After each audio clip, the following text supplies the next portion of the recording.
Assalamualaikum warahmatullahi wabarakatuh. Selamat siang pemirsa. UIN Bukit Tinggi TV menyapa Anda hari ini dengan berita-berita akurat, lugas, dan terpercaya. Bersama saya, Hana Sofia. Inilah berita selengkapnya.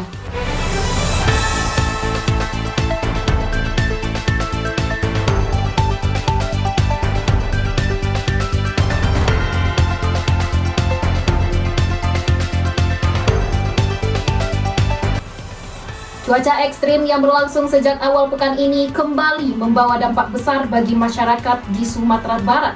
Hujan deras yang tak henti-hentinya dipicu oleh pengaruh siklon tropis Senyar telah menyebabkan banjir bandang, tanah longsor, dan luapan sungai di berbagai wilayah.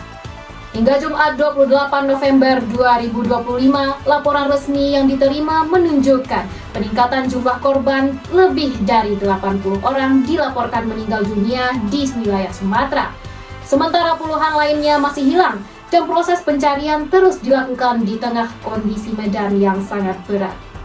Sumatera Barat menjadi salah satu wilayah dengan dampak paling parah. Pariaman, Kabupaten Agam, Tanah Datar, 50 kota, Kota Padang Panjang, serta beberapa kawasan lain mengalami kerusakan luas akibat banjir bandang yang datang dengan sangat cepat. Air bah membawa material lumpur, batu besar, sisa pepohonan, bahkan kendaraan yang terseret dari hulu. Pemirsa, warga di sekitar daerah terdampak menggambarkan momen saat banjir datang. Mereka mengatakan, hujan yang turun sejak sore hari membuat aliran sungai meninggi secara drastis dan sekitar malam hari terdengar suara gemuruh dari arah perbukitan yang kemudian disusul dengan air bercampur lumpur dengan kecepatan tinggi. Banyak warga yang tidak sempat menyelamatkan apapun, bahkan beberapa di antara mereka harus memanjat atap rumah untuk bertahan hidup sebelum akhirnya dievakuasi oleh petugas dan relawan ke lokasi aman. Tim SAR gabungan yang terdiri dari Basarnas, TNI, Polri, BPBD, serta puluhan organisasi relawan terus bekerja siang dan malam mencari warga yang hilang di sepanjang aliran sungai dan daerah yang tertimbun material. Cuaca yang masih tidak stabil menjadi tantangan utama. Hujan intensitas sedang hingga lebat masih terjadi di beberapa titik, yang sewaktu-waktu dapat memicu banjir dan longsor baru. BMKG mengingatkan bahwa dampak siklon tropis Senyar masih terasa dan potensi cuaca ekstrim diperkirakan berlangsung hingga beberapa hari mendatang. Di pos-pos pengungsian, ribuan warga yang terdampak kini mendapat bantuan darurat terdiri dari makanan siap saji, air bersih, selimut, dan obat-obatan dasar. Meski demikian, laporan dari lapangan menyebutkan bahwa kebutuhan air bersih masih kurang karena banyak sumber air warga bercampur lumpur dan mayoritas pengungsi mengandalkan suplai dari tangki air yang didatangkan secara bergiliran. Petugas kesehatan di pos pengungsian juga mulai mencatat munculnya gangguan kesehatan, antara lain infeksi saluran pernafasan, diare, dan penyakit kulit yang umumnya dipicu oleh lingkungan yang lembab, sanitasi terbatas, serta padatnya jumlah warga di tenda pengungsian. Di beberapa lokasi, warga masih menolak meninggalkan rumah mereka karena khawatir kehilangan harta benda yang tersisa. Namun, petugas terus memberikan imbauan tegas bahwa keselamatan jiwa menjadi prioritas utama, terutama mengingat potensi banjir susulan dan pergeseran tanah yang masih terus berlangsung. Pemirsa, pemerintah Provinsi Sumatera Barat telah menyatakan status tanggap darurat yang berlaku dari 25 November hingga 8 Desember 2025.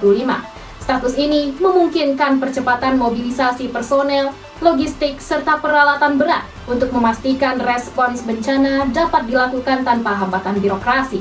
Gubernur Sumatera Barat menyampaikan bahwa fokus utama pemerintah adalah 3 hal, yaitu evakuasi korban, pemulihan akses jalan, dan pemenuhan kebutuhan dasar pengungsi.